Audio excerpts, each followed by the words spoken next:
আসসালামু আলাইকুম, আমি সানজিদা রহমান রিয়া। আমি অধ্যয়ন করছি জাহাঙ্গীরনগর বিশ্ববিদ্যালয়ে। আজকে আমরা যেটা পড়ব, যে টপিকটা দেখো প্রথমেই লেখা আছে তাহারই পরে মনে। লিখেছে কে? সুফিয়া কামাল। সুফিয়া কামালের একটা কবিতা তাহারই পরে মনে। আমরা এই কবিতাটা আজকে পড়ব।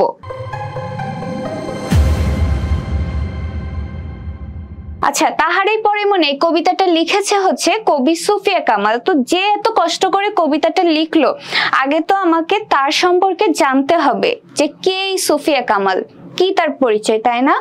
দেখো, বাংলাদেশের বিশিষ্ট মহিলা কবি, বাংলাদেশের বিশিষ্ট মহিলা কবি ও নারী আন্দোলনের অন্যতম পথিকৃৎ। ঠিক আছে, কে? সুফিয়া কামাল। তাহলে সুফিয়া কামাল হচ্ছে বাংলাদেশের বিশিষ্ট মহিলা কবি ও নারী আন্দোলনের অন্যতম পথিকৃৎ। এই লাইনটা কিন্তু খুব ইম্পর্টেন্ট। ঠিক আছে, আরেকটা কথা দেখো, আমি তোমাদেরকে বলি, আমি যে তোমাদের তো সামনে এইচএসসি পরীক্ষা, এইটাকে টার্গেট করে পড়াচ্ছি। সবসময় বলি এমন ভাবে পড়বে যেন এইচএসসি পর্যন্তই পড়াটা সীমাবদ্ধ না থাকে, যে ওই পর্যন্ত এই সেন্টার পর্যন্ত মনে থাকলেই হবে, ব্যাপারটা যেন এমন না হয়। আমরা এত ভালো করে পড়বো যেন অ্যাডমিশনে যে তোমাদের কোনো কষ্ট না হয়। ঠিক আছে, আর অ্যাডমিশনে কিন্তু এগুলাই আসে, বাংলা এগুলাই ইম্পর্টেন্ট। তাইলে কি সুফিয়া কামাল বাংলাদেশের বিশিষ্ট মহিলা কবি ও নারী আন্দোলনের অন্যতম পথিকৃৎ। সুফিয়া কামাল জন্মগ্রহণ করেছে 1911 খ্রিস্টাব্দের 20 জুন বরিশালে। সুফিয়া কামালের জন্ম 1911 খ্রিস্টাব্দের 20 জুন বরিশালে জন্মগ্রহণ করেছে। তাহলে নারী আন্দোলনের অন্যতম পথিকৃৎ এবং কবি, বিশিষ্ট কবি সুফিয়া কামাল জন্মগ্রহণ করেছিল বরিশালে 1911 খ্রিস্টাব্দের 20 জুন। তার পৈতৃক নিবাস ছিল কুমিল্লায়। দেখো, সুফিয়া কামাল জন্মগ্রহণ করেছে বরিশালে, কিন্তু সুফিয়া কামালের পৈতৃক নিবাস হচ্ছে কুমিল্লায়। এটা কিন্তু ইম্পর্টেন্ট, কোশ্চেন হতে পারে সুফিয়া কামাল কোথায় জন্মগ্রহণ করেছে, তখন হবে বরিশাল, কিন্তু সুফিয়া কামালের পৈতৃক নিবাস অর্থাৎ তার বাবার বাড়ি ছিল কুমিল্লাতে। কবির পিতার নাম হচ্ছে সৈয়দ আব্দুল বারী এবং মায়ের নাম হচ্ছে সাবেরা বেগম। কবির পিতার নাম কি? কবি বলতে কোন কবি? সুফিয়া কামাল। সুফিয়া কামালের বাবার নাম সৈয়দ আব্দুল বারী এবং সুফিয়া কামালের মায়ের নাম হচ্ছে সাবেরা বেগম। যে সময় সুফিয়া কামালের জন্ম, তখন বাঙালি মুসলমান নারীদের কাটাতে হতো গৃহবন্দী জীবন। ঠিক আছে, যে সময় অর্থাৎ ওই 1911 সালের দিকে বাঙালি মেয়েরা যে বাইরে বের হয়ে, এই যে তোমরা এখন অনলাইনে ঘরে বসে ক্লাস করছো, বাইরে বের হচ্ছ, স্কুল কলেজে যাচ্ছ, 1911 সালে এই সময় এই চিন্তাটাই কিন্তু মাথায় আসলো না। সেই জায়গায় থেকে, সেই পরিবেশে থেকে একটা মেয়ে কবি হয়ে উঠলো, এই ব্যাপারটা কিন্তু অনেক বেশি চ্যালেঞ্জিং ছিল তার কাছে। ঠিক আছে, এই ব্যাপারটা মোটেও সহজ ছিল না। তাহলে যে সময় সুফিয়া কামালের জন্ম হয়েছিল, তখন বাঙালি মুসলমান নারীদের কাটাতে হতো গৃহবন্দী জীবন। স্কুল কলেজে পড়ার কোনো সুযোগ তাদের ছিল না, যে কথাটা আমি বললাম। ঠিক আছে, স্কুল কলেজে পড়ার কোনো সুযোগ তাদের ছিল না। ওই বিরুদ্ধ মানে কি? যা তার পক্ষে না। ঠিক আছে, যা হচ্ছে সবার জন্য সহজ না, সুখকর না, সেই বিরুদ্ধ পরিবেশে অর্থাৎ সেই প্রতিকূল পরিবেশে সুফিয়া কামাল প্রাতিষ্ঠানিক শিক্ষার সুযোগ পাননি। পারিবারিক নানান উত্থান পতনের মধ্যে তিনি স্বশিক্ষায় শিক্ষিত হয়েছেন। ঠিক আছে, পারিবারিক নানা উত্থান পতনের মধ্যে তিনি স্বশিক্ষায় শিক্ষিত হয়েছে। এখন তোমাদের কোশ্চেন হতে পারে যে আপু, স্বশিক্ষায় শিক্ষিত মানে কি? স্বশিক্ষায় শিক্ষিত মানে নিজে নিজে পড়েই শিক্ষিত হওয়া। ঠিক আছে, নিজে নিজে শিক্ষিত হওয়াটাই হচ্ছে স্বশিক্ষায় শিক্ষিত হওয়া। এবার নিজে নিজে শিক্ষিত হওয়া মানে কি? সবকিছু কি আমাদের স্কুল কলেজে শেখায় তারপরে কি আমরা শিখি? কিছু জিনিস আছে না, কেউ শেখায়নি, তারপরেও আমাদের চিন্তায় আসে, ওই জিনিসটা আমরা শিখে যাই। হয়তো কাউকে দেখে শিখি, বা নিজের চিন্তা থেকে একটা জিনিস আসলে আশপাশে কে কি করছে সেটা থেকে শিখি। ঠিক সেভাবে সুফিয়া কামালও নিজে নিজে শিক্ষিত হয়েছিলেন। তারই মধ্যে তিনি বাংলা ভাষা ও সাহিত্যের চর্চায় আত্মনিয়োগ করেন। ঠিক আছে, আত্মনিয়োগ করেছেন অর্থাৎ নিজেকে নিয়োজিত করেছেন। সুফিয়া কামাল নিজেকে নিয়োজিত করেছেন বাংলা ভাষা ও সাহিত্য চর্চায়। সুফিয়া কামাল বাংলা ভাষায় ও সাহিত্য চর্চায় নিজেকে নিয়োজিত করেছেন পরবর্তীকালে। ঠিক আছে, আচ্ছা আবার আমরা পরে ফিরে আসি। তারই মধ্যে তিনি বাংলা ভাষা ও সাহিত্য চর্চায় আত্মনিয়োগ করেছিলেন অর্থাৎ নিজেকে নিয়োজিত করেছিলেন। একবার চিন্তা করে দেখো তো, যে সময় বাঙালি মুসলমান মেয়েরা ঘর থেকেই বাইরে বের হতে পারতো না, ঘরের মধ্যে অর্থাৎ এক প্রকার গৃহবন্দী ছিল, সে সময় স্কুল কলেজে যে শিক্ষা গ্রহণ করাটা তো একটা মানে স্বপ্নের মতো। ওই অবস্থাতে থেকে একটা মেয়ে কি করলো, স্বশিক্ষায় শিক্ষিত হলো অর্থাৎ নিজে নিজে শিক্ষিত হলো। তারই মধ্যে তিনি সাহিত্য চর্চায় নিজেকে নিয়োজিত করলেন, বাংলা ভাষা সাহিত্য চর্চায় নিজেকে নিয়োজিত করলেন। তিনি কতটা নিজেকে নিয়োজিত করেছেন দেখো আমাদের জন্য। সেই সময় তিনি যদি এই নিজেকে নিয়োজিত না করতেন সাহিত্য চর্চায়, তাহলে আমরা এত সুন্দর একটা কবিতা তাহারই পরে মনে পেতাম না। এরপরে দেখো, পরবর্তীকালে সাহিত্য সাধনা ও নারী আন্দোলনে ব্রতী হয়ে তিনি শুধু কবি হিসেবেই বরণীয় হননি, জননী সম্ভাষণে ভূষিত হয়েছেন। পরবর্তীকালে অর্থাৎ যে সময় তিনি নিজেকে সাহিত্য চর্চা এবং বাংলা ভাষাতে নিজেকে আত্মনিয়োগ করেছিলেন, এর পরবর্তীতে তিনি সাহিত্য চর্চা করতে করতে করতে করতে এক সময় এমন পর্যায়ে পৌঁছে গেল যে তিনি শুধু কবি হিসেবেই পরিচিত, বরণীয় হননি। বরণীয় মানে কি জানো, এই যে সুফিয়া কামালকে আমরা কবি হিসেবে বরণ করে নিয়েছি, বরণ করে নিয়েছি তার প্রমাণ কি? যদি আমরা বরণ না করতাম তাহলে কিন্তু আজকে এনার কবিতাটা আমরা পড়তাম না, এটাই হচ্ছে বরণীয়। ঠিক আছে, তো কবি হিসেবেই শুধু বরণীয় হননি, জননী সম্ভাষণে ভূষিত হয়েছিলেন। এটা অনেক ইম্পর্টেন্ট। ঠিক আছে, যে একমাত্র কিন্তু এই যে সুফিয়া কামাল জননী সম্ভাষণে ভূষিত হয়েছিলেন। তাইলে সুফিয়া কামালের কোন সম্ভাষণে ভূষিত হয়েছেন? জননী সম্ভাষণে ভূষিত হয়েছেন। এটা কিন্তু অনেক বেশি ইম্পর্টেন্ট। তোমাদের আশা করছি এখানে বুঝতে আর কোনো অসুবিধা নাই। আচ্ছা, এরপরে দেখো কি বলছে, সুফিয়া কামালের উল্লেখযোগ্য গ্রন্থ কি? সাঝের মায়া, মায়া কাজল, কেয়ার কাটা, উদাত্ত পৃথিবী ইত্যাদি। তাহলে সুফিয়া কামালের উল্লেখযোগ্য গ্রন্থ হচ্ছে সাঝের মায়া, মায়ার কাজল, কেয়ার কাটা, উদাত্ত পৃথিবী। এছাড়াও তিনি গল্প, ভ্রমণ কাহিনী, প্রবন্ধ ও স্মৃতিকথা লিখেছেন। তাহলে তিনি কি কি লিখেছেন? গল্প লিখেছেন। সুফিয়া কামাল গল্প লিখেছেন, ভ্রমণ কাহিনী লিখেছেন, প্রবন্ধ লিখেছেন, স্মৃতিকথা লিখেছেন। আমরা কিন্তু আগের দিন একটা প্রবন্ধ পড়েছিলাম, তাই না? কি প্রবন্ধ পড়েছিলাম বলো তো? তোমরা যারা আগের ক্লাস কারা কারা করেছো তারা একটু কমেন্ট করে জানাও তো যে আপু আমি আগের ক্লাস করেছি, দেখি। আচ্ছা, এরপর দেখো কি বলছে, বাংলা একাডেমি পুরস্কার 21 পদক, নাসির উদ্দিন স্বর্ণপদক সহ বিভিন্ন পদকে ভূষিত হয়েছেন। কি কি পদক? বাংলা একাডেমি পুরস্কার, 21 পদক, নাসির উদ্দিন স্বর্ণপদক সহ বিভিন্ন পদকে ভূষিত হয়েছেন।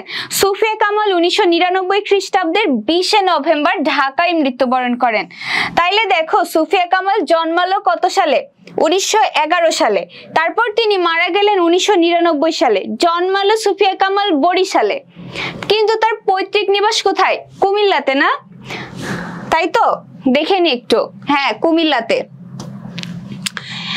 নিজেই কনফিউজড হয়ে গিয়েছিলাম। তাইলে সুফিয়া কামাল জন্মালো বরিশালে, কিন্তু তার পৈতৃক নিবাস কুমিল্লাতে। সুফিয়া কামাল মারা গেল ঢাকায় মৃত্যুবরণ করেন। এই জননী সম্ভাষণে ভূষিত হওয়া কবি, ঠিক আছে, ঢাকায় মৃত্যুবরণ করেন।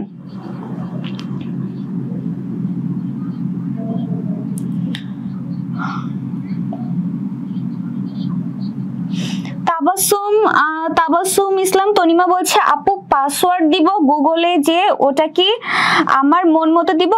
আপু তোমার এই কমেন্টের আনসার আমাদের সিআরডিএমি পেজ থেকে দিয়ে দিবে, এবং তুমি কিভাবে সেটা মনে রাখবে, কিভাবে তুমি হচ্ছে এখানে জয়েন করতে পারবে সেই সম্পর্কে তোমাকে জানিয়ে দেওয়া হচ্ছে। তবে হ্যাঁ, পাসওয়ার্ড তোমার মনের মতোই তুমি দিবে, কিন্তু এই পাসওয়ার্ডটা আবার তুমি মনে রাখবে, ঠিক আছে? ভুলে গেলে কিন্তু চলবে না।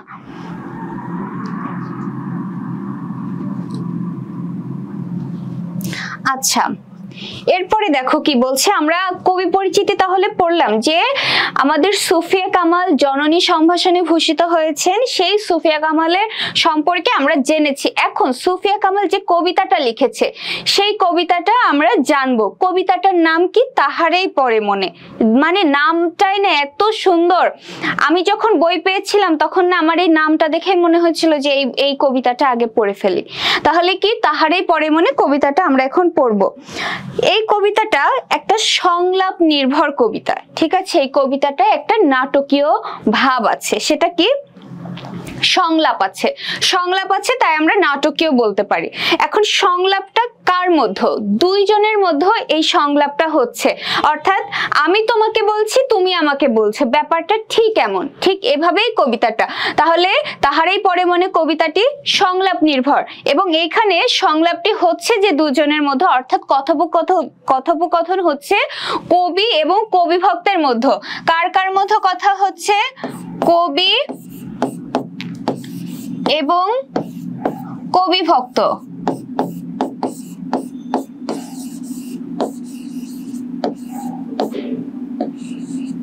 কবি এবং কবি ভক্তের মধ্যে কথোপকথন হচ্ছে, আর সেই কথোপকথনটাই হচ্ছে, আচ্ছা আহাদ আখন্দ বলছে আপু বরণীয় কি? বরণীয় মানে হচ্ছে বরণ করে না, ঠিক আছে? বরণ করে না অর্থাৎ গ্রহণ করে না। কবি হিসেবে আমরা সুফিয়া কামালকে গ্রহণ করে নিয়েছি, অর্থাৎ সুফিয়া কামাল আমাদের কাছে গৃহীত হয়েছেন কবি হিসেবে, তাই তিনি বরণীয়, সম্মানিত হয়েছেন, কবি হিসেবে সম্মানিত হয়েছেন, এবং তিনি যে সম্মানিত হয়েছেন এটাই হচ্ছে বরণীয়। আমি কি তোমাদের কাছে বোঝাতে পেরেছি যে বরণীয় কি? বরণীয় হচ্ছে বরণ করে নেওয়া বা সম্মানিত হওয়া। কারা বরণ করে নিয়েছে? আমরা বরণ করে নিয়েছি, অর্থাৎ আমরা মানুষেরা, বাংলার মানুষেরা বরণ করে নিয়েছি সুফিয়া কামালকে কবি হিসাবে, তাই তিনি বরণীয় হয়েছেন। এরপরে দেখো কি বলছে, আমরা কবিতাটায় চলে আসি যে কবি ভক্ত এবং কবির মধ্যে কথোপকথন হচ্ছে, সেই কথোপকথনটাই হচ্ছে সুফিয়া কামালের কবিতা তাহারেই পড়ে মনে। প্রথমেই দেখো বলছে যে হে কবি নীরব কেন, ফাগুন যে এসেছে ধরায়। এই কথাটা কে বলছে? প্রথমেই শুরু হয়েছে কবি ভক্তের উক্তি দিয়ে। কবি ভক্ত একটা কোশ্চেন করেছে যে হে কবি নীরব কেন। কবিকে কবি ভক্ত বলছে যে কবিকে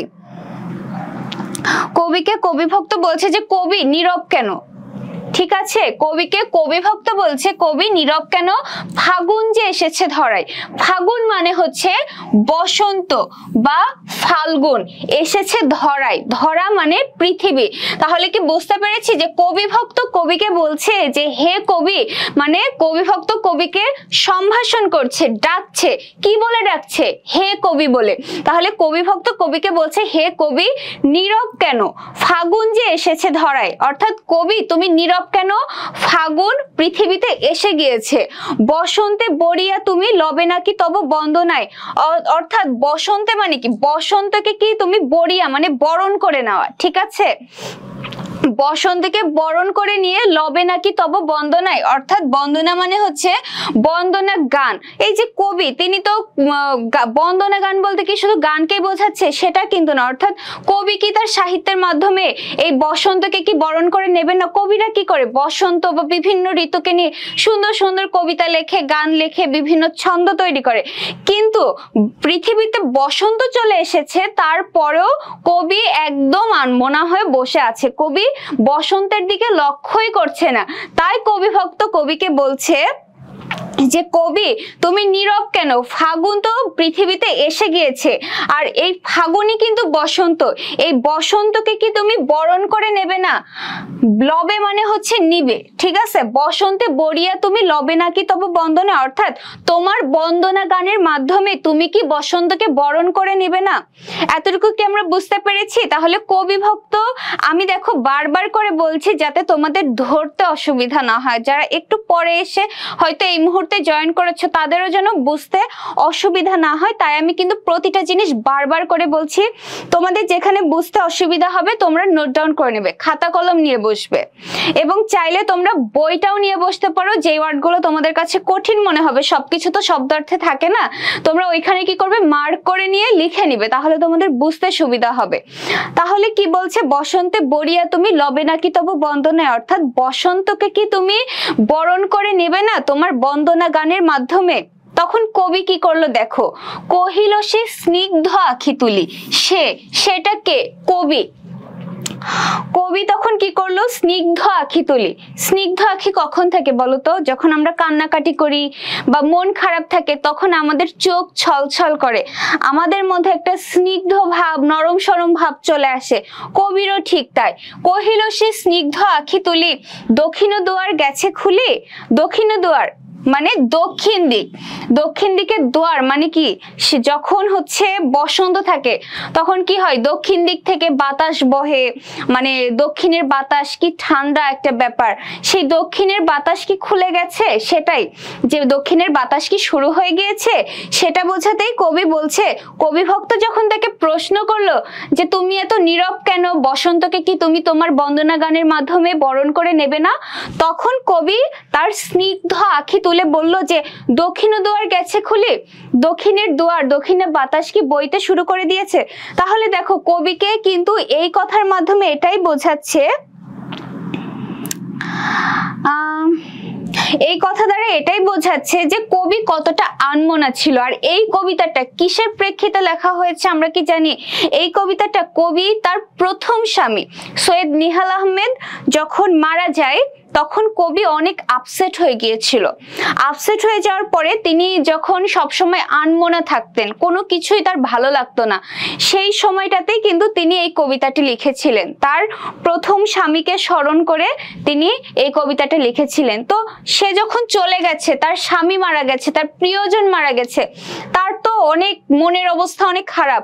সে দেখো মনের অবস্থা এতটাই খারাপ যে এই প্রকৃতিতে শীত আসলো না গ্রীষ্ম আসলো, কোনো কিছুই তার মনকে আর আকর্ষণ করছে না, মানে পার্থিব কোনো কিছুই তার ভালো লাগছে না, অর্থাৎ তার আনমনা ভাব বোঝাতে এই কথাটা বলা হয়েছে যে দক্ষিণ দুয়ার গেছে খুলি।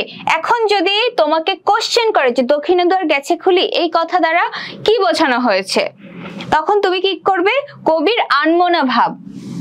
আনমনা কখন থেকে, আমরা যখন আনমনা থেকে অনেক কিছু খেয়াল করি না সেটাই।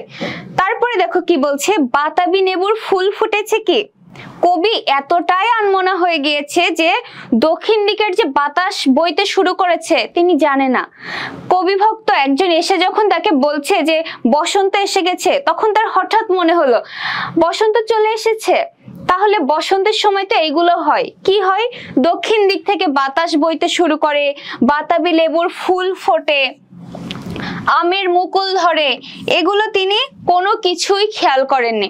তখন যখনই কবি ভক্ত তাকে প্রশ্ন করলো তখন তিনি বললেন যে বাতাবি লেবুর ফুল ফুটেছে কি, ফুটেছে কি আমের মুকুল, দক্ষিণ সমীর তার গন্ধে গন্ধে হয়েছে কি অধীরাকুল। যখন গাছে আমের মুকুল ধরে বা বাতাবি লেবুর ফুল ধরে তখন কি হয়, সেই বাতাসে একটা আমের মুকুলের একটা গন্ধ থাকে না, ঠিক তেমনি কবি তখন বলছে যে দক্ষিণ সমীর অর্থাৎ দক্ষিণ দিকের বাতাস কি তার গন্ধে গন্ধে, কিসের গন্ধে, এই যে বাতাবি লেবুর ফুল, আমের মুকুল, এগুলোর গন্ধে গন্ধে কি অধীর আকুল হয়ে গিয়েছে।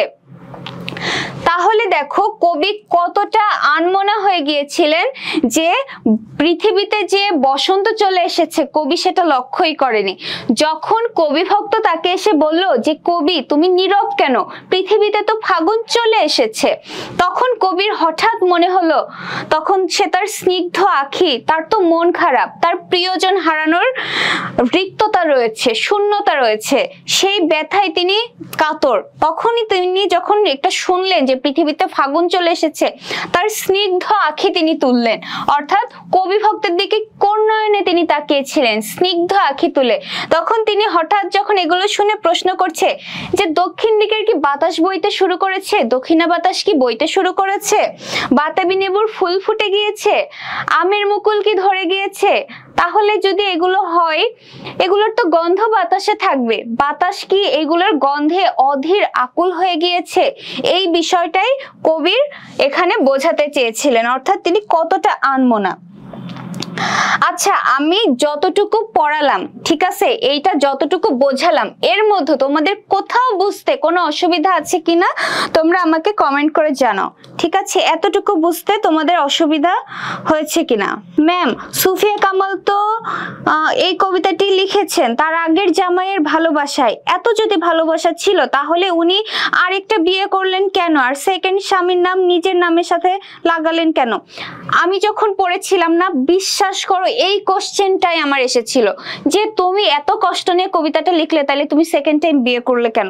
আসলে বিয়ে কি মানে অনেক সময় কি হয় জানো, আমি তো জানি না আসলে কি হয়েছে, তারপর আমার মনে হয় অনেক সময় যেই সময়ে মেয়েরা বাইরে বের হতে পারতো না, ঠিক আছে, ওই সময়টাতে সুফিয়া কামাল জন্মেছিলেন। তারপরে তার যখন স্বামী নাই, ওই যে পরিবেশটা কেমন ছিল একবার তোমরা চিন্তা করো তো, ওই পরিবেশটা কেমন ছিল? আশপাশের মানুষজন নানা রকম কথা, নানান রকম মানে ইঙ্গিত, এই জিনিসগুলো থেকে অস্থির হয়েও কিন্তু একসময় বিয়ে দিতে হতো। ফ্যামিলি থেকে চাইতো যে আরেকটা বিয়ে দিয়ে দিই যাতে আর কোনো কথা না হয়। পরিবেশগত কারণেও এটা হতে পারে ভাইয়া, ঠিক আছে?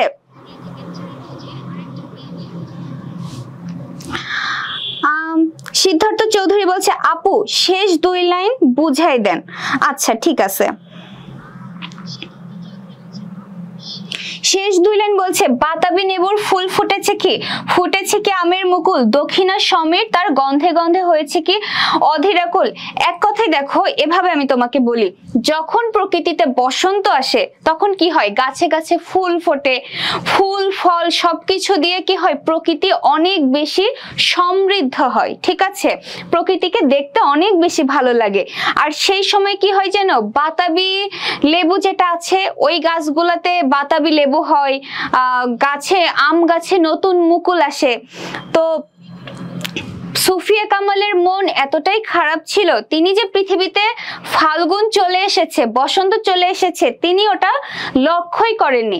কবি ভক্ত যখন তাকে বলল যে কবি তুমি কেন নীরব হয়ে আছো, পৃথিবীতে তো ফাগুন চলে এসেছে, তুমি কেন তোমার গল্প কবিতার মাধ্যমে ফাগুনকে বরণ করে নিচ্ছ না, তখন সুফিয়া কামাল তার কথা শুনে কাইন্ড অফ হকচকে গেছে যে তুমি কি বলো, ফাগুন চলে এসেছে, তাহলে কি বাতাবি গাছে বাতাবি লেবুর কি ফুল ফুটে গিয়েছে, গাছে কি আমের মুকুল ধরে গিয়েছে? আচ্ছা, যদি গাছে আমের মুকুল, দেখো একটা গাছে যখন একটা ফুল ফোটে তখন ওই জায়গাটায় কি হয়, ওই ফুলের স্মেলটা ভরে যায় না, ওই কাছে গেলেই কি হয়, ফুলের গন্ধটা আসে। ঠিক তেমনি বাতাবি লেবুর ফুলের কিন্তু অনেক কড়া একটা গন্ধ থাকে, কাছে গেলেই পাওয়া যায়। আর আমের মুকুলের কথা তো আমি নাই বললাম, আসলেই অনেক কড়া গন্ধ পাওয়া যায়। তখন এইগুলার গন্ধ কি হয়, দক্ষিণা সমীর, অর্থাৎ বসন্তকালে কি হয়, দক্ষিণা বাতাস বইতে শুরু করে। আর যদি বাতাবি লেবুর ফুল ফুটে থাকে, গাছে যদি আমের মুকুল এসে থাকে, তাহলে কি ওই দক্ষিণা বাতাস এইগুলোর গন্ধে কি অধীর হয়ে গিয়েছে? অধীর হয়ে গিয়েছে বলতে কি বাতাসে কি এগুলোর গন্ধ চলে এসেছে? কবি এটাকে আরো স্ট্রং ভাবে বোঝানোর জন্য বলছে যে দক্ষিণা বাতাস কি এই বাতাবি লেবুর ফুলের গন্ধ, আমের মুকুলের গন্ধে কি অধীর আকুল হয়ে গিয়েছে, এই বিষয়টাই বলেছে। সিদ্ধার্থ চট্টোপাধ্যায়, তুমি আমাকে একটু বলো ভাইয়া যে তুমি এখন বুঝতে পেরেছো কিনা। আহাদ আখন্দ বলছে, বন্দনাই কি আপু? বন্দনা মানে হচ্ছে বন্দনা গান, এক প্রকার গান।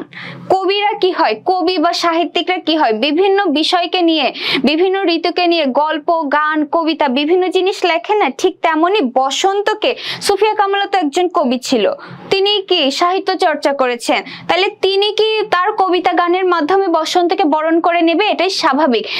কিন্তু যখন তিনি করছে না, তখনই কবি ভক্ত তাকে প্রশ্ন করলো যে তুমি কেন তোমার গল্প, গান, কবিতা, বন্দনা গান এগুলোর মাধ্যমে কেন তুমি বরণ করে নিচ্ছ না? এখন কি তুমি বুঝতে পেরেছো? আহমেদ ইতু বলছে আপু দ্বিতীয় লাইনটা আবার বুঝিয়ে দিন।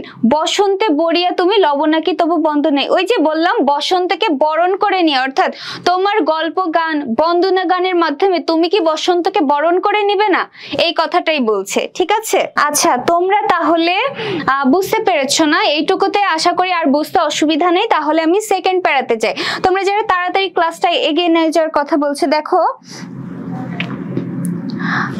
আমি এই জন্য তাড়াতাড়ি করছি না, কারণ আমি তো তোমাদেরকে জিনিসটা বোঝানোর চেষ্টা করছি। এখন তোমরা অনেকেই কোশ্চেন করেছো, কোশ্চেন করলে সেগুলোর অ্যান্সার তো দিতে হবে, তাই না? কারো কোশ্চেন রেখে তো আমি চলে যেতে পারি না।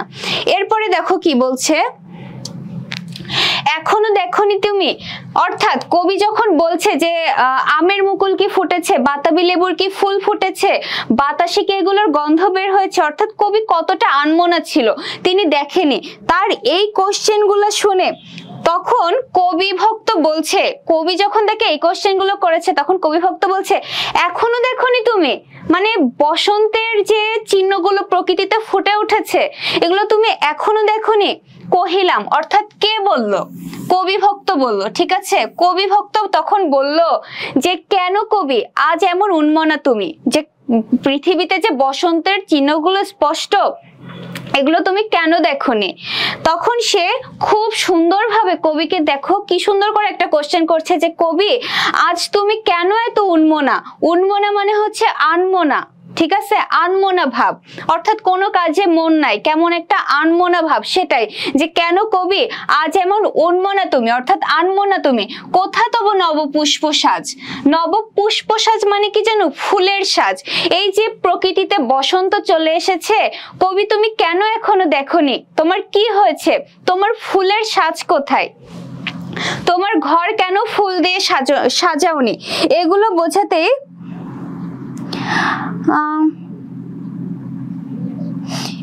বোঝাতে কবি কি কবি ভক্ত কবিকে কোশ্চেন করছে যে কোথা তব নবপুষ্প সাজ, অর্থাৎ নতুন যে ফুল ফুটেছে সেই ফুলের সাজ তোমার কোথায়। ঠিক আছে, কহিল সে সুদূরে চাহিয়া, কে বলিল? তখন এই যে কবি ভক্ত আবার কবিকে কোশ্চেন গুলো করলো, তখন এর উত্তরে কবি তখন বলছে সুদূরে চাহিয়া, অর্থাৎ আনমনা থাকলে কেমন শূন্যে তাকিয়ে থাকি না আমরা, শূন্যে, অর্থাৎ সুদূরে চাহিয়া মানে কি জানো? দূর দিকে চেয়ে, অর্থাৎ শূন্যে চেয়ে। বলছে অলখের পাথার বাহিয়া, অলখ মানে অলক্ষ্য, মানে যা দেখা যায় না। ঠিক আছে, আর পাথার মানে সমুদ্র, অলখ মানে কি? অলক্ষ্য, যা দেখা যায় না, দৃষ্টির অগোচর। তিনি সুদূরে চেয়ে অলখের পাথার বাহিয়া, পাথার মানে কি? সমুদ্র। এখন তার মধ্যে তো সমুদ্র কি পড়ছে, তার মধ্যে সমুদ্র পড়ছে না, অর্থাৎ তিনি কান্না করছে। চোখে তিনি অলক্ষ্য বলছেন, চোখের পানিকে তিনি, চোখের পানি যে পড়ছে এটাকে তার কাছে সমুদ্র মনে হয়েছে। কবি এই কবি ভক্তের প্রশ্নে শূন্যে তাকিয়ে চোখের পানিতে বলছে তরি তার এসেছে কি, বেজেছে কি আগমনী গান, ডেকেছে কি সে আমারে, শুনি নাই রাখিনি সন্ধান। তরি তার এসেছে কি, তরি মানে নৌকা, নৌকা তার এসেছে কি, কার নৌকা? বসন্তের নৌকা। এখানে কিন্তু এই যে বসন্ত, বসন্তের প্রতি যে কবির তীব্র বিমুখতা, এই জিনিসটাই কিন্তু বারবার স্পষ্ট হয়ে উঠছে যে তরি তার এসেছে কি, অর্থাৎ বসন্তের নৌকা এসেছে, বেজেছে কি আগমনী গান। আগমনী গান মানে কি? আশার গান। ঠিক আছে, কেউ যখন আসে তার আগে, এই যে সামনে দুর্গাপূজা আসছে, তার একটা আগমনী গান, আগমনী সুর আসছে, তাই না? ঠিক তেমনি বসন্তের আগমনী গান কি বেজে উঠেছে, বসন্তের নৌকা কি চলে এসেছে কি, সে তো আমাকে ডাকেনি, অর্থাৎ বসন্ত তো তাকে ডাকেনি। ডেকেছে কি সে আমারে, কবির প্রশ্ন, ডেকেছে কি সে আমারে, শুনি নাই রাখিনি সন্ধান, অর্থাৎ কবি তো শুনতে পায়নি। বসন্তের তরি কি চলে এসেছে, বসন্তের আগমনী গান কি বেজেছে, কই? কবিকে তো ডাকেনি। কবি বলছে ডেকেছে কি সে আমারে, তো বসন্ত কি আমাকে ডেকেছে? শুনি নাই। যদি ডেকে থাকে তাহলে আমি তো শুনিনি, রাখিনি সন্ধান। শুধু যে শুনি নাই তাও না, বসন্ত যে আসছে বা কখন যাচ্ছে এই সন্ধানটাও তিনি রাখেননি। প্রতিটা লাইনেই কিন্তু কবির যে আনমনা ভাব, ঠিক আছে, সেটা স্পষ্ট হয়ে উঠছে।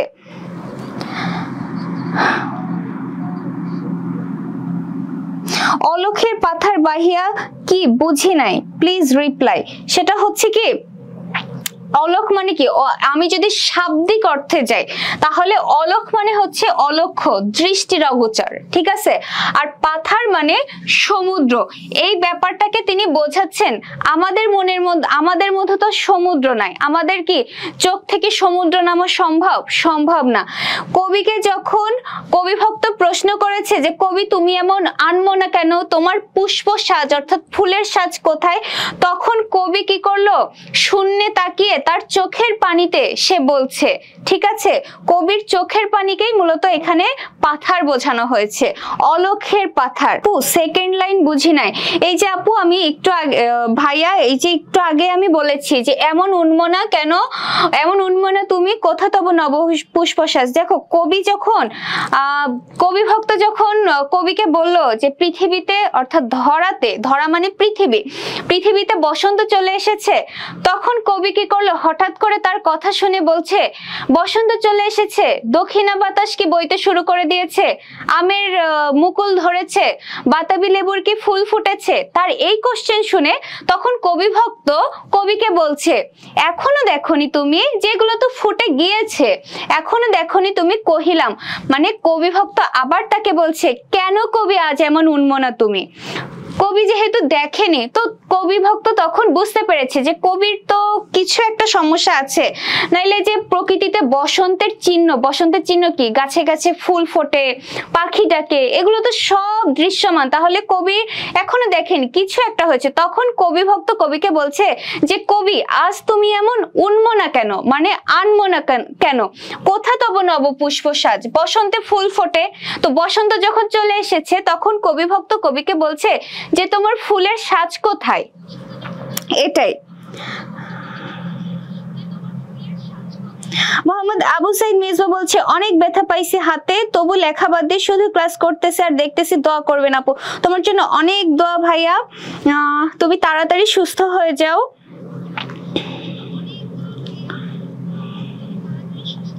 শৈশব সাহা বলছে অলক্ষের কি? অলক্ষে মানে হচ্ছে অলক্ষ্য অর্থাৎ দৃষ্টি সীমার বাইরে, অর্থাৎ এক প্রকার কি অলক্ষে তাকিয়ে থাকা, মানে কি জানো? শূন্যে তাকিয়ে থাকা, এই জিনিসটাকেই বোঝানো হয়।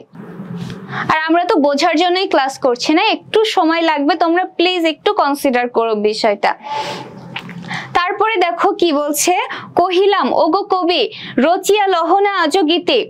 কহিলাম ওগো কবি অর্থাৎ কবিভক্ত আরো বলছে, তাকে তো দেখো কি বলেছে আগে, কবি যখন বলল যে বসন্ত কি আমাকে ডেকেছে, বসন্তের নৌকা চলে এসেছে, কই সে তো আমাকে ডাকেনি, আমি তো তার সন্ধান রাখিনি। এই কথা শুনে তখন কবিভক্ত বলছে যে ওগো কবি রচিয়া লহনা আজো গীতি। রচিয়া মানে কি জানো?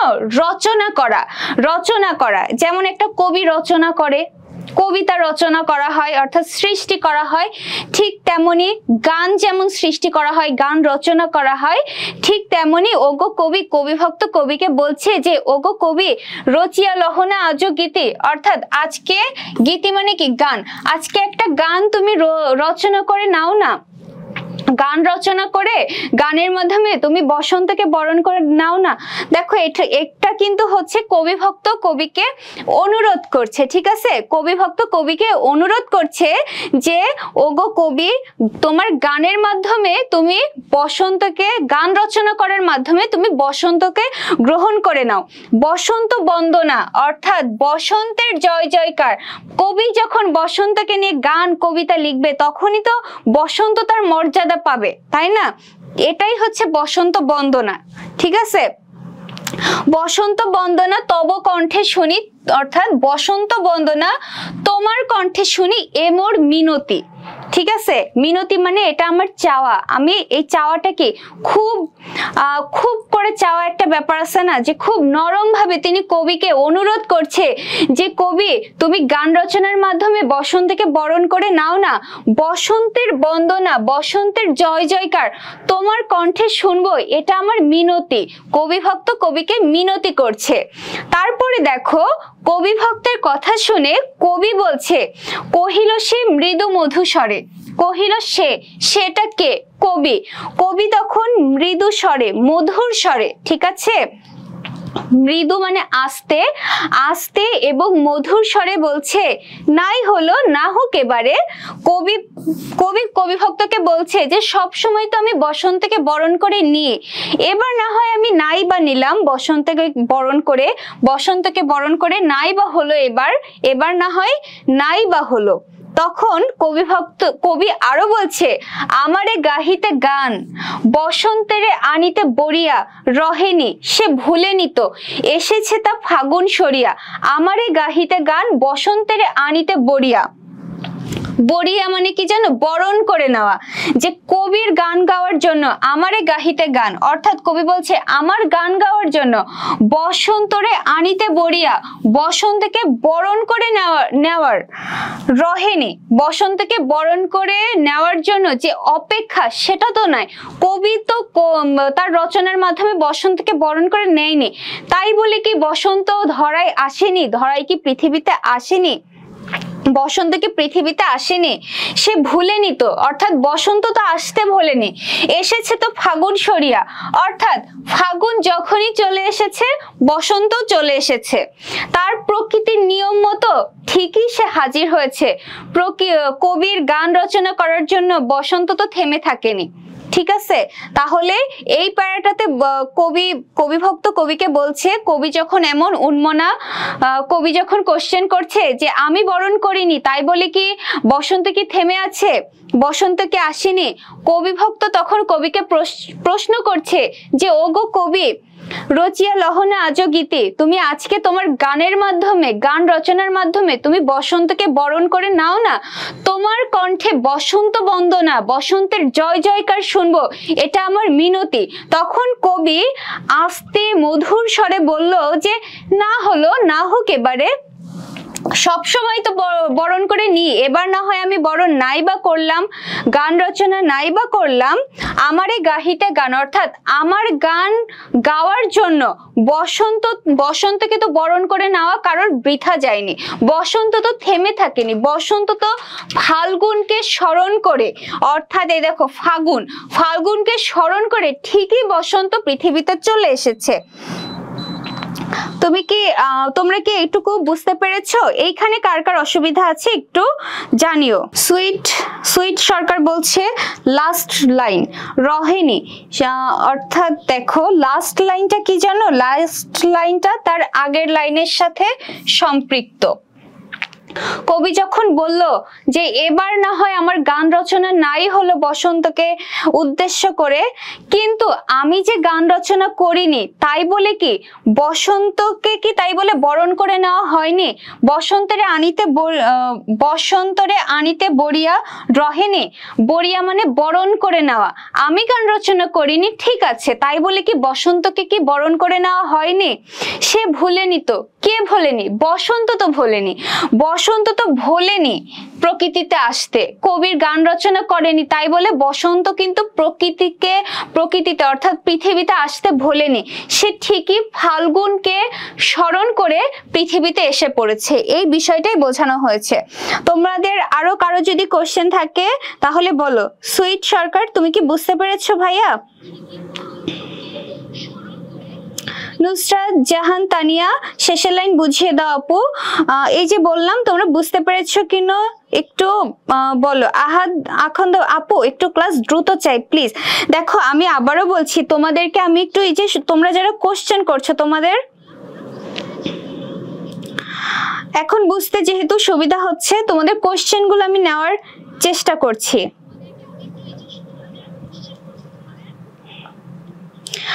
আবু সাইদ খান বলছে ম্যাম আপনি কি বিবাহিত? আহারে কোশ্চেন, কি মনে হয় তোমাদের, কি মনে হয় একটু জানাও, তোমাদের কাছ থেকে জানি। তন্তুদে আপু সমীর কি? সমীর মানে হচ্ছে বাতাস, সমীরণ আমরা বলি না, সমীরণ থেকে হচ্ছে সমীর, সমীর মানে বাতাস। আচ্ছা তোমাদের এখানে মনে হয় কারোর কোনো অসুবিধা নেই, তাহলে আমি পরেরটাতে যাই। দেখো কবির এই কোশ্চেন শুনে কবি যে বললো যে আমি বরণ করে নেইনি তাই বলে কি বসন্ত কি পৃথিবীতে আসেনি, তার এই কোশ্চেন শুনে কবি ভক্ত বলছে, ওগো কবি অভিমান করেছো কি তাই? মানে তুমি বরণ করে নাওনি, ফাগুন তারপরেও ধরায় চলে এসেছে, পৃথিবীতে চলে এসেছে, এজন্য কি তুমি অভিমান করেছো? কে অভিমান করেছে? কবিকে প্রশ্ন করেছে কবি ভক্ত যে ওগো কবি অভিমান করেছো কি তাই? যদিও এসেছে তবু তুমি তারে করিলে বৃথায়। বৃথা মানে কি? হেলা, অবহেলা। যে ফাগুন ঠিকই চলে এসেছে তার নিজের সময় মতো, ফাগুন ঠিকই তার নিজের সময় মতো চলে এসেছে, তারপরেও কি তুমি তাকে অবহেলা করবে? যদিও এসেছে তবু তুমি তারে করিলে বৃথায়, কহিল সে পরম হেলায়। তখন কবি কি করছে, কবি ভক্তের এই কথা শুনে যে কবি ভক্ত বলছে তাই বলে কি তুমি অভিমান করেছো? যদিও সে নিজে নিজে চলে এসেছে তারপরেও তুমি তাকে এইভাবে হেলায়, অর্থাৎ তুমি তাকে এইভাবে অবহেলা করছো। তখন কবি বলছে কহিল সে পরম হেলায়। হেলা মানে অবহেলা, ঠিক আছে? কবি তখন পরম অবহেলায় বলছে বৃথা কেন? বৃথা মানে কি বলতো? বৃথা মানে হচ্ছে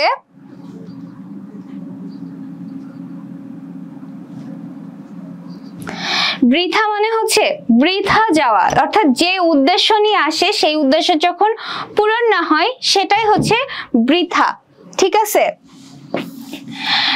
অর্থাৎ ফাগুন যে এসেছে, তো ফাগুনকে কবি বরণ করে নেয়নি। কবি ভক্ত তখন বলল যে তুমি কেন বরণ করে নিলে না? কবি তখন বলছে যে আমি বরণ করিনি তো কি হয়েছে, প্রকৃতি তো ঠিকই ফাগুনকে স্মরণ করে, বসন্তকে স্মরণ করে চলে এসেছে। তখন কবি ভক্ত আবার বলছে তাই জন্য তুমি অভিমান করেছো? যদিও সে চলে এসেছে তাই বলে তুমি তাকে অবহেলা করছো? তখন কবি আবার সে অবহেলাই বলছে যে বৃথা কেন? বৃথা কেন যাবে? ফাগুন বেলায় ফুল কি ফোটেনি শাখে? যে সে কবিতা লেখেনি তাই বলে বসন্ত কেন বৃথা যাবে? ফাগুন বেলায়, অর্থাৎ ফাগুন যে চলে এসেছে এর জন্য কি ফুল শাখে ফোটেনি? অর্থাৎ গাছের শাখায় কি তাই বলে ফুল ফোটেনি? পুষ্পারতি লভেনি কি ঋতুর রাজন? ঋতুরাজন অর্থাৎ ঋতুরাজ, ঋতুরাজ বলতে ওই বসন্তকেই বোঝানো হয়েছে। পুষ্পারতি মানে কি? পুষ্পের আরতি, ঠিক আছে? অভিবাদন জানানো, সাদরে গ্রহণ করে নেওয়া, বসন্তকে গ্রহণ করে নেয়। এই যে গাছে গাছে যে ফুল ফোটে, এই ফুলের মাধ্যমে বসন্তকে মানুষ গ্রহণ করে নেয়, সেটাই বোঝানো হয়েছে পুষ্পারতি লভেনি। অর্থাৎ পুষ্পের আরতি কি ঋতুরাজ বসন্ত লাভ করেনি? মাধবী কুড়ির বুকে গন্ধ নাহি। মাধবী কুড়ি হচ্ছে এক ধরনের লতা, যেখানে ওই কুড়ির বুকে, ওইগুলোতে যে কুড়ি ধরেছে সেই কুড়িতে কি গন্ধ নাই? করে নাই অর্ঘ্য বিরোচন। অর্ঘ্য বিরোচন মানেও কিন্তু ওই সেটাই, যে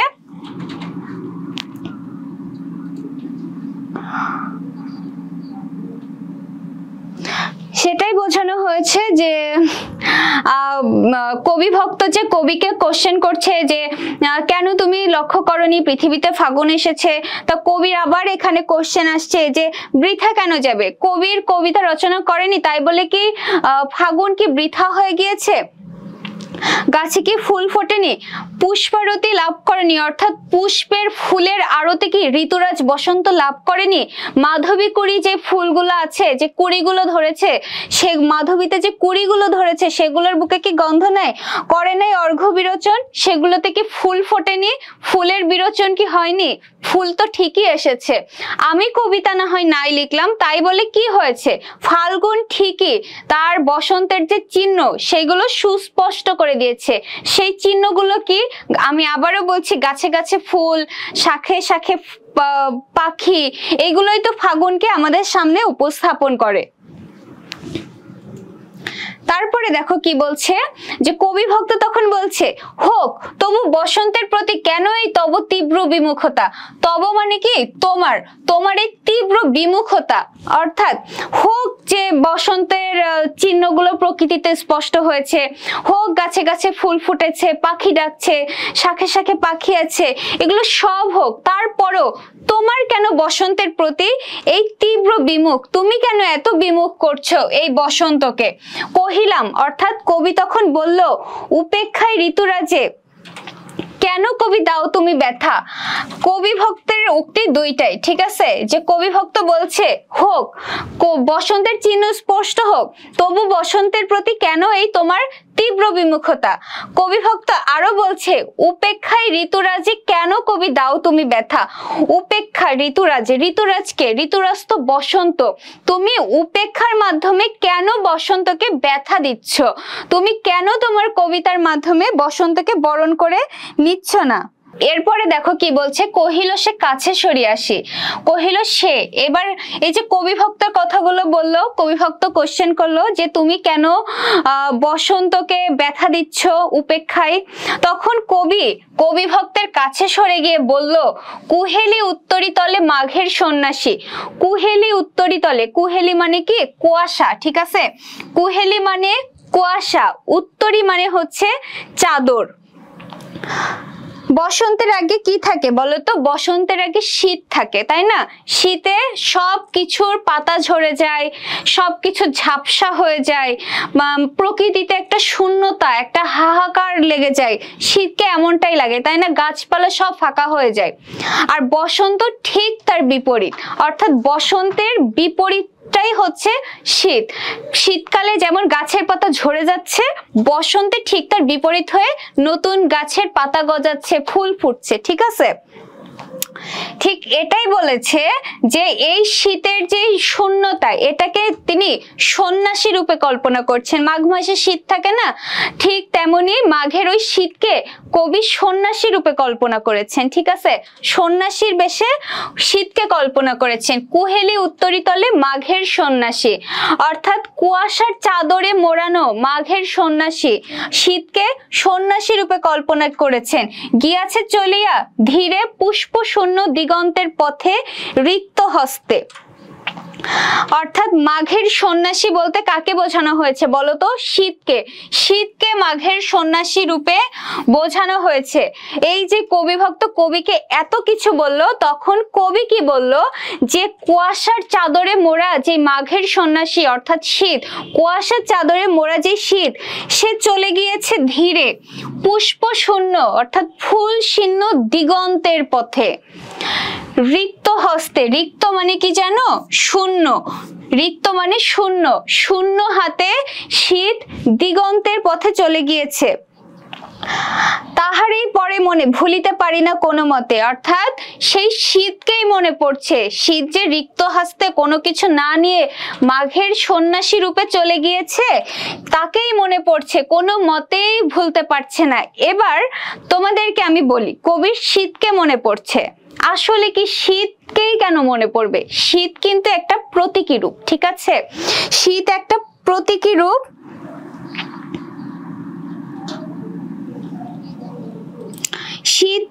শীত হচ্ছে একটা প্রতীকী রূপ। শীতকে মূলত কবির সেই স্বামী রূপেই তিনি কল্পনা করেছেন।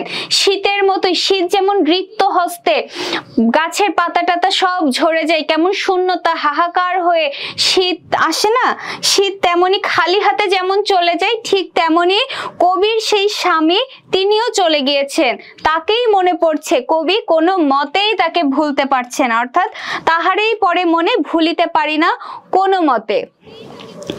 তোমাদের কি এই প্যারাটা বুঝতে কোনো অসুবিধা আছে নাকি? অসুবিধা আছে নাকি আমাকে জানাও, কোশ্চেন করো। ইমতিয়াজ হাসান বলছে কবি শুদ্ধ ভাষায় বললে আজকে আমাদের বুঝতে এত কষ্ট হতো না। ভাইয়া আমি তো এখন বুঝিয়ে দিয়েছি, তুমি প্লিজ আমাকে একটু জানাও যে তোমার এখন বুঝতে পেরেছো কিনা, এখন বুঝতে পারছো কিনা জানো। এসকে খায়রুল হাসান বলছে সামনে শীতকাল আসছে, একদম ঠিক তাই, প্রকৃতি আবার শূন্য হয়ে যাবে একদম। রিয়া ইসলাম বলছে মাশাআল্লাহ অসাধারণ ক্লাস হচ্ছে, থ্যাংক ইউ সো মাচ আপু। রিয়ার নাম হচ্ছে আমার নামের সাথে একদম মিল, আমার নামও রিয়া, তার নামও রিয়া।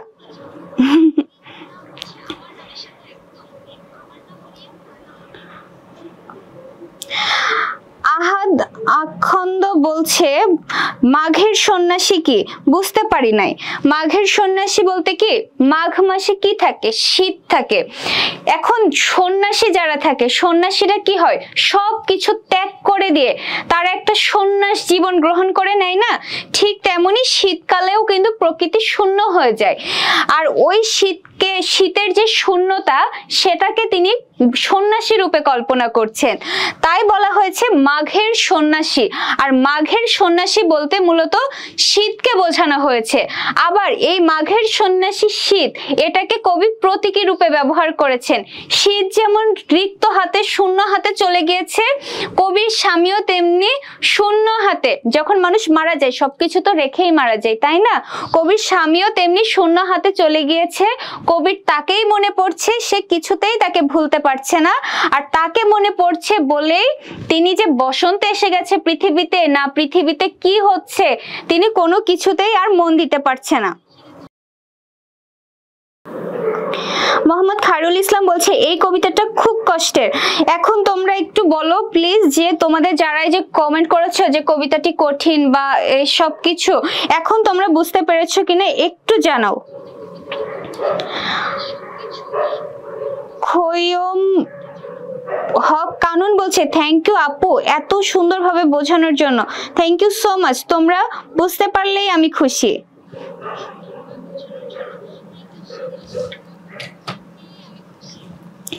আচ্ছা, এস কে খায়রুল হাসান বলছে 5 আর 6 নাম্বার লাইনটা একটু রিপিট করবেন প্লিজ। 5 আর 6 অর্থাৎ কুহেলি উত্তরি তলে মাঘের সন্ন্যাসী, এই দুইটা লাইন আবার আগের লাইনের সাথে কানেক্টেড, ঠিক আছে? একটা একটার সাথে কানেক্টেড। এই যে কুহেলি উত্তরি তলে মাঘের সন্ন্যাসী অর্থাৎ কুয়াশার চাদর মোড়ানো যে মাঘের সন্ন্যাসী শীত, সেই শীত কি চলে গিয়েছে? গিয়াছে চলিয়া, সেই শীত চলে গিয়েছে ধীরে। পুষ্প শূন্য দিগন্তের পথে, ওই যে বললাম শীতে কি থাকে, সবকিছু শূন্য হয়ে যায়, ঠিক তেমনি বসন্ত যেমন ফুলের দেখা যায়, শীতে কিন্তু সেগুলো দেখা যায় না, শীতে উল্টো ঝরে যায়। বসন্তের বিপরীত রূপে কল্পনা করা হয়েছে শীতকে। আর শীতে তাই পুষ্প শূন্য দিগন্তের পথে রিক্ত হস্তে, মাঘের সন্ন্যাসী শীত দিগন্তের পথে চলে গিয়েছে, অর্থাৎ মাঘের সন্ন্যাসী শীত চলে গিয়েছে শূন্য হাতে। সেই পথটা কেমন ছিল? পুষ্প শূন্য, অর্থাৎ খুবই রুক্ষ ছিল। সেই রুক্ষ পথে, দিগন্তের পথে, দিগন্ত কোন দিকে থাকে বলতো? সেই দিগন্তের দিকে মাঘের সন্ন্যাসী শীত চলে গিয়েছে, তাহারেই পরে মনে ভুলিতে পারি না কোনো মতে। অর্থাৎ আমি যদি এই লাইনের আক্ষরিক অর্থ বুঝতে চাই তাহলে বোঝাবে ব্যাপারটা এমন যে শীত চলে গিয়েছে খালি হাতে, রিক্ত শূন্য হাতে, অর্থাৎ খালি হাতে শীত চলে গিয়েছে, ফুল শূন্য অর্থাৎ রুক্ষ একটা দিগন্তের পথে শীত চলে গিয়েছে, সেই শীতকে মনে পড়ছে, তাকে আমি কোনোভাবেই ভুলতে পারছি না। আর এই শীতকে কিন্তু প্রতীকী রূপে কল্পনা করা হয়েছে, অর্থাৎ কবির স্বামীকে কল্পনা করা হয়েছে, ঠিক আছে? এখন কি তুমি বুঝতে পেরেছো? আমাদেরকে একটু জানাও। তাহলে এই হচ্ছে আমাদের কবিতা। কবিতাটা কিন্তু মূলত এটাই। এখন তোমরা যারা কবিতাটার সামারি চেয়েছিলে, ঠিক আছে, আমি সামারিটা বলি যে এই কবিতাটা মূলত একটা নাটকীয় কবিতা, সংলাপ নির্ভর কবিতা, অর্থাৎ দুজনের মধ্যে কথোপকথন হচ্ছে। সেই দুইজন কে কে? একটা হচ্ছে কবি, আরেকটা হলো কবি ভক্ত। তো প্রথমেই কি হলো? পৃথিবীতে বসন্ত চলে এসেছে, কিন্তু বসন্ত চলে আসলে কবিরা কি করে? সাধারণতই বিভিন্ন ঋতুকে লক্ষ্য করে বিভিন্ন গান কবিতা এগুলা লেখে, কিন্তু সুফিয়া কামাল কি করলো? কোনো গান কবিতা লিখলো না। এই বিষয়টা লক্ষ্য করলো কবি ভক্ত, একজন কবি আর একজন কবি ভক্ত, অর্থাৎ কবির ভক্ত। কবির ভক্ত এটা লক্ষ্য করে কবিকে বললো যে কবি তুমি কেন এত আনমনা হয়ে আছো, কেন তুমি এত নীরব, কেন তুমি বসন্ত যে পৃথিবীতে চলে এসেছে তুমি কেন এই বসন্তকে লক্ষ্য করে গান কবিতা এগুলো লিখছো না? তখন কবি কি বলছে? হঠাৎ করে চমকে উঠছে। ব্যাপারটা এমন যে বসন্ত পৃথিবীতে চলে এসেছে, কই আমি তো শুনিনি। তাহলে বসন্ত যদি পৃথিবীতে চলে আসে থাকে তাহলে বসন্তের যে চিহ্নগুলো ওগুলো কি স্পষ্ট হয়েছে? বসন্তের চিহ্নগুলো কোনগুলোকে বোঝানো হয়েছে বলো তো? ওই যে বাতাবি লেবুর ফুল, তারপরে আমের মুকুল, এগুলো কি পৃথিবীতে চলে এসেছে? এগুলোর গন্ধে কি বাতাস আকুল হয়ে গিয়েছে? তখন এই প্রশ্ন শুনে কবি ভক্ত বেশ অবাক হলো যে এগুলো কবি তুমি এখনো দেখোনি, এগুলো তো কবেই চলে এসেছে, কেন তুমি তোমার গান রচনার মাধ্যমে তুমি বসন্তকে বরণ করে নিচ্ছ না? তখন আবার কবি বলছে কবি ভক্তকে যে আমি বরণ করে নিইনি তো কি হয়েছে, আমি বরণ করিনি বলে কি বসন্ত কি পৃথিবীতে আর আসেনি? তখন এবার কবি ভক্ত আবার কবিকে বলছে যে বসন্ত ঠিকই চলে এসেছে, বসন্ত কি চলে এসেছে বলে তুমি রাগ করেছো? তোমাকে না জানিয়ে বসন্ত এসেছে, তুমি কি রাগ করেছো? যদিও বসন্ত চলে এসেছে তারপরেও কেন তুমি তাকে এত অবহেলা করছো? তুমি কেন তাকে বরণ করে নিচ্ছ না তোমার গান কবিতার মাধ্যমে? তুমি কেন বসন্তকে এত ব্যথা দিচ্ছ, অবহেলা করছো?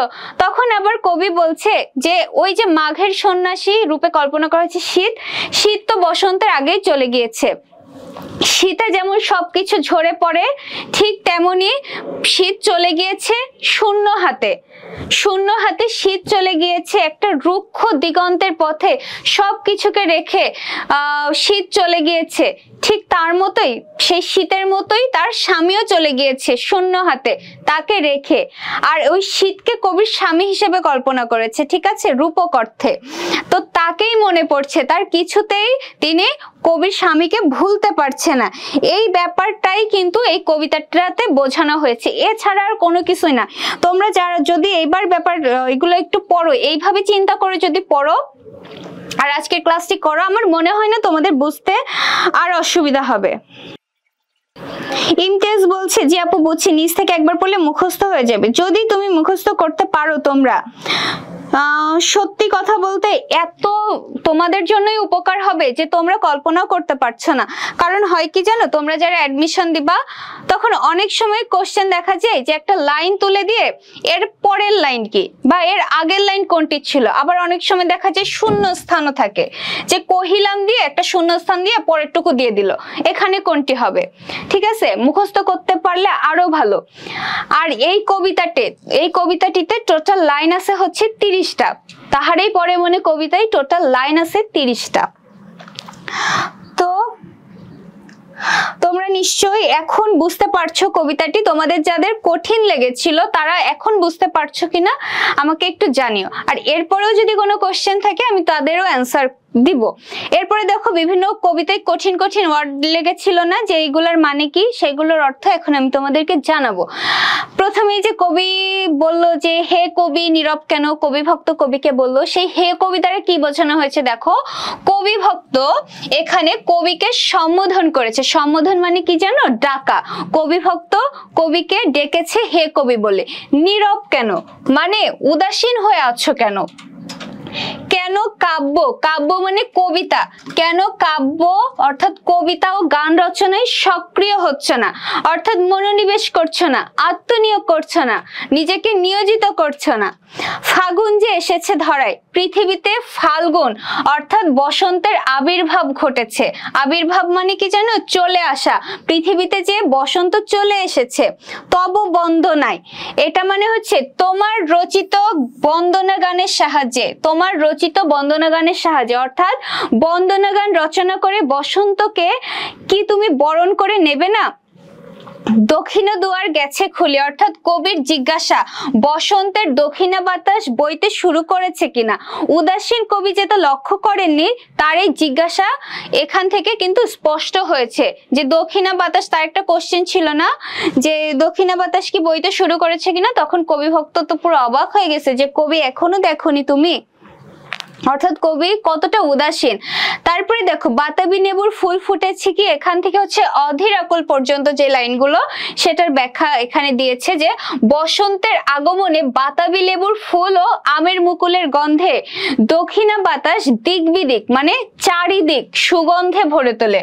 দিক বিদিক মানে চারিদিক, কিন্তু উন্মনা কবি অর্থাৎ আনমনা কবি এসব কিছুই লক্ষ্য করেনি। কবির জিজ্ঞাসা তার উদাসীনতাকেই স্পষ্ট করেছে। এরপরে দেখো কি বলছে, এখনো দেখোনি তুমি, এটা দ্বারা বোঝানো হয়েছে কবি ভক্তের এ কথায় আচ্ছা এরপরে কোথা তব নব পুষ্প সাজ, বসন্ত এসেছে অথচ কবি নতুন ফুলে ঘর সাজাননি। বসন্তে কি থাকে? ফুল থাকে না? সেই বসন্ত চলে এসেছে, তারপরেও কবি নতুন ফুলে ঘর সাজাননি, নিজেও ফুলের অলংকারে ফুলের গহনাতে সাজেনি। ফুলের গহনা পরলে কি সুন্দর লাগে, তাই না? অলোক, অনেকের কোশ্চেন ছিল অলোক কি? অলোক মানে হচ্ছে অলক্ষ্য, দৃষ্টির অগোচর, ওই যে শূন্যে শূন্যে তাকিয়ে থাকা। শূন্যে কি আছে? আমরা কি আসলে কিছু দেখি? দেখতে তো পাই না, সেটাই দৃষ্টির অগোচর। পাথার মানে সমুদ্র, পাথার মানে সমুদ্র। এরপরে দেখো বসন্তের আনিতে বরিয়া, অর্থাৎ বসন্তের আনিতে থেকে ফাগুন সরিয়া, এই পর্যন্ত কি বোঝানো হয়েছে? কবি বন্দনা গান রচনা করে বসন্তকে বর্ণনা করলেও বসন্ত অপেক্ষা করেনি। কবি বন্দনা গান রচনা করে বসন্তকে বর্ণনা না করলেও, ঠিক আছে, কবি তার বন্দনা গানের মাধ্যমে বসন্তকে বরণ না করলেও বসন্ত অপেক্ষা করেনি। ফাল্গুন আসার সঙ্গে সঙ্গে প্রকৃতিতে বসন্ত চলে এসেছে। করিলে বৃথায় মানে ব্যর্থ করলে, অর্থাৎ কবি ভক্তের অনুযোগ। অনুযোগ কি জানো? অনুযোগ কিন্তু অভিযোগ না, অভিযোগ এক জিনিস, অনুযোগ আরেক জিনিস। অভিযোগ কিন্তু খুবই রুড একটা ব্যাপার, কারো সম্পর্কে অভিযোগ করা যে তুমি এটা কেন করলে, কাইন্ড অফ এমন। কিন্তু অনুযোগটা কি জানো? তুমি এটা করতে পারলে, ব্যাপারটা এমন যে কাউকে বলো তুমি এটা কেন করলে, এটা তোমার সম্পর্কে আমার অভিযোগ। আর আমি যদি এখন বলি তুমি এটা করতে পারলে, কাইন্ড অফ অনুযোগ, ঠিক আছে? কবি ভক্তের অনুযোগ বসন্তকে কবি বরণ না করায় বসন্তের আবেদন তার গুরুত্ব হারিয়েছে, ঠিক আছে? এরপরে পুষ্পারতি মানে ফুলের বন্দনা বা নিবেদন, ফুলের বন্দনা বা নিবেদন। পুষ্পারতি লভেনি কি ঋতুর রাজন, অর্থাৎ ঋতুর রাজন মানে হচ্ছে ঋতুরাজ বসন্ত। ঋতুরাজ বসন্তকে বরণ ও বন্দনা করার জন্য গাছে গাছে ফুল ফোটেনি, অর্থাৎ বসন্তকে সাদর অভ্যর্থনা জানানোর জন্যই যেন ফুল ফোটে, ঠিক আছে? গাছে গাছে যে ফুল ফোটে, কবি এখানে মানে এইভাবে বোঝাতে চেয়েছে গাছে গাছে ফুল ফোটে, এটা মনে হয় বসন্তকে অভ্যর্থনা অর্থাৎ বসন্তকে বরণ করার জন্যই মনে হয় গাছে ফুল ফোটে। মাধবী হচ্ছে বাসন্তী লতা বা তার ফুল, ঠিক আছে? বাসন্তী লতা মানে এটা হচ্ছে এক ধরনের লতা। অর্ঘ্য বিরোচন অঞ্জলি বা উপহার রচনা, অঞ্জলি বা উপহার রচনা। প্রকৃতি বিচিত্র সাজে অর্থাৎ বিভিন্ন সাজে সজ্জিত হয়ে ফুল ও তার সৌরভ উপহার দিয়ে বসন্তকে বরণ করে। উপেক্ষায় ঋতুরাজে কেন কবি দাও তুমি ব্যথা, কবি ভক্ত বুঝতে পারছেন না কবি যথারীতি সানন্দে বসন্ত বন্দনা না করে, সানন্দে মানে কি জানো? আনন্দের সাথে সাথে কবি ভক্ত বুঝতে পারছে না কবি যথারীতি আনন্দের সাথে বসন্ত বন্দনা না করে, অর্থাৎ বসন্তকে বরণ না করে তার দিকে মুখ ফিরিয়ে রয়েছেন কেন? আচ্ছা এই পর্যন্ত বুঝতে তোমাদের কারোর অসুবিধা আছে? আচ্ছা এরপরে যাই, কুহেলি, ঠিক আছে? কুহেলি মানে হচ্ছে কুয়াশা, উত্তরী মানে চাদর বা উত্তরীয়, ঠিক আছে? উত্তরী মানে উত্তরীয় বা চাদর। আমরা যে শীতে যে চাদর গুলা ইউজ করি, চাদর গায়ে দিই, সেই চাদরই হচ্ছে উত্তরী। পুষ্প শূন্য দিগন্তের পথে মানে শীত প্রকৃতিতে দেয় রিক্ততার রূপ মানে শূন্যতার রূপ। শীতে যে সবকিছুর পাতা ঝরে যায়, প্রকৃতি যেন হাহাকার করে, ঠিক তেমনি শীত প্রকৃতিতে দেয় শূন্যতার রূপ। গাছের পাতা যায় ঝরে, গাছ হয় ফুলহীন। শীতের এই রূপকে বসন্তের বিপরীতে স্থাপন করা হয়েছে। কেন হয়েছে? বসন্ত তো ঠিক তার বিপরীতটা হয়, শীতে গাছের পাতা ঝরে যায়, বসন্তে নতুন পাতা গজায়। প্রকৃতি বসন্তের আগমনে ফুলের সাজে সাজলেও কবির মন জুড়ে আছে শীতের রিক্ততার ছবি। শীতের রিক্ততা মানে কি? শীতে গাছপালা ঝরে গেলে কেমন একটা শূন্য শূন্য ভাব থাকে না, কবির মনেও সেই শূন্য ভাব, কারণ তার স্বামীও তো চলে গিয়েছে। শীত যেন সর্বরিক্ত সন্ন্যাসীর মতো, সন্ন্যাসীরা তো শূন্য থাকে, সন্ন্যাসীরা কি পার্থিব সকল কিছুর চাহিদা, সকল প্রয়োজনীয় জিনিসপত্র বা মানে কাইন্ড অফ সকল আনন্দ এগুলো থেকে কি বিবর্জিত, নিজেকে সরিয়ে নেয়। ঠিক তেমনি শীতও যেন সেই শূন্য সন্ন্যাসীর মতো। তাইলে কি শীত যেন সর্বরিক্ত সন্ন্যাসীর মতো কুয়াশার চাদর গায়ে পত্র পুষ্পহীন, অর্থাৎ পত্র মানে কি যেন? ফুল, ফুল পত্র মানে পাতা, পাতা বা ফুলহীন দিগন্তের পথে চলে গিয়েছে, এটাই বোঝানো হয়েছে পুষ্পশূন্য দিগন্তের পথে দিয়ে। কুহেলি উত্তরীতলে মাঘের সন্ন্যাসী, কবি শীতকে মাঘের সন্ন্যাসী রূপে কল্পনা করেছে। এটা কিন্তু ইম্পর্টেন্ট যে কবি কাকে মাঘের সন্ন্যাসী রূপে কল্পনা করেছে, শীতকে মাঘের সন্ন্যাসী রূপে কল্পনা করেছে। যে সন্ন্যাসী কুয়াশার চাদর পরিধান করে আছে, অর্থাৎ যে সন্ন্যাসী কুয়াশার চাদর পরে আছে, তাহারই পরে মনে প্রকৃতিতে বসন্ত এলেও কবির মন জুড়ে আছে শীতের রিক্ত, অর্থাৎ শীতের শূন্যতা ও বিষণ্ণতা। কবির মন দুঃখ ভারাক্রান্ত, তার কণ্ঠ নীরব। শীতের করুণ বিদায়কে তিনি কিছুতেই ভুলতে পারছেন না। শীতের করুণ বিদায় কি জানো? কবির স্বামী যেও চলে গিয়েছিল তার বিদায়। এটা কিন্তু অনেকটা প্রতীকী রূপে। বিদায়কে তিনি কিছুতেই ভুলতে পারছেন না, তাই বসন্ত তার মনে কোনো সাড়া জাগাতে পারছে না। আমি তো শীতের বিদায় মেনে নিতে পারছি না, তাহলে বসন্ত যে এসেছে এটি আমাকে কিভাবে সাড়া জাগাবে? প্রসঙ্গত উল্লেখ্য, তার প্রথম স্বামী ও কাব্য সাধনের প্রেরণা পুরুষের আকস্মিক মৃত্যু, অর্থাৎ হঠাৎ মৃত্যুতে কবির অন্তরে যে বিষণ্ণতা জাগে তারই সুস্পষ্ট প্রভাব ও ইঙ্গিত এ কবিতায় ফুটে উঠেছে। ঠিক আছে, কবির কাব্য সাধনের প্রেরণা পুরুষ ছিল কিন্তু তার প্রথম স্বামী। আচ্ছা, এরপরে আসি, দেখো পাঠ পরিচিতি। ঠিক আছে, পাঠ পরিচিতিটা দেখি। তাহারই পরে মনে কবিতাটি 1935 খ্রিস্টাব্দে 1935 খ্রিস্টাব্দে মাসিক মোহাম্মদী পত্রিকায় প্রথম প্রকাশিত হয়। প্রথম প্রকাশিত হয় কবে? 1935 খ্রিস্টাব্দে মাসিক মোহাম্মদী পত্রিকায়।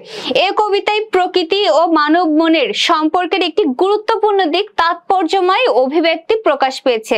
প্রকৃতি ও মানব মনের সম্পর্ক, ঠিকই তো তাই। প্রকৃতি যেমন একদিকে বসন্ত শীতকে উপস্থাপন করছে, আরেকদিকে ওই বসন্ত শীতের সাথে কবির মনের ভাবও উপস্থাপন করছে, দুইটা কানেক্টেড। তাই বলছে কবিতায় প্রকৃতি ও মানব মনের সম্পর্কের একটি গুরুত্বপূর্ণ দিক তাৎপর্যময় অভিব্যক্তি পেয়েছে। সাধারণভাবে প্রকৃতির সৌন্দর্য মানব মনের অফুরন্ত আনন্দের উৎস দেয়। প্রকৃতির সৌন্দর্য, প্রকৃতিতে যখন গাছপালা ফুলে ফলে ভরে থাকে তখন কিন্তু আমাদের মনে অটোমেটিক্যালি একটা মানে সুখী সুখী একটা ভাব দেয়, আনন্দ আনন্দ একটা ভাব দেয়। ঠিক তেমনি বসন্ত প্রকৃতির অপরূপ সৌন্দর্য যে কবি মনে আনন্দের শিহরণ জাগাবে এবং তিনি তাকে ছন্দে সুরে ফুটিয়ে তুলবেন, সেটাই প্রত্যাশিত, সেটাই আশা করা যায়।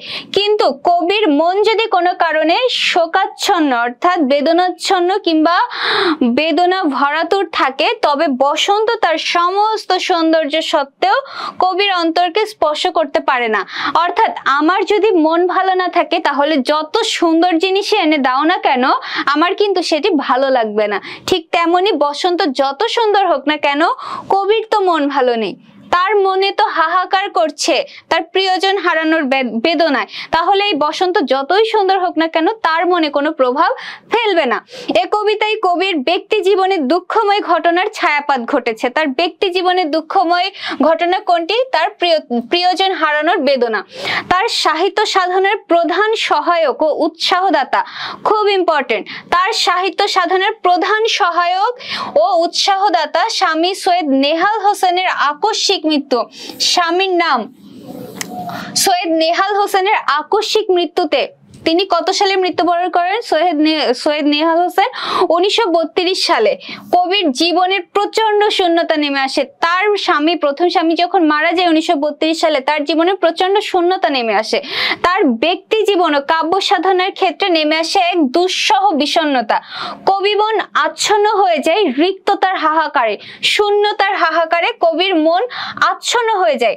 তাহারই পরে মনে কবিতাকে আচ্ছন্ন করে আছে এই বিষাদময় রিক্ত সুর, এই দুঃখময় শূন্যতার সুর। তাই বসন্ত এলেও উদাসীন কবির অন্তর জুড়ে রিক্ত অর্থাৎ শূন্য শীতের করুণ বিদায়ের বেদনা। কবিতাটির আরেকটি লক্ষণীয়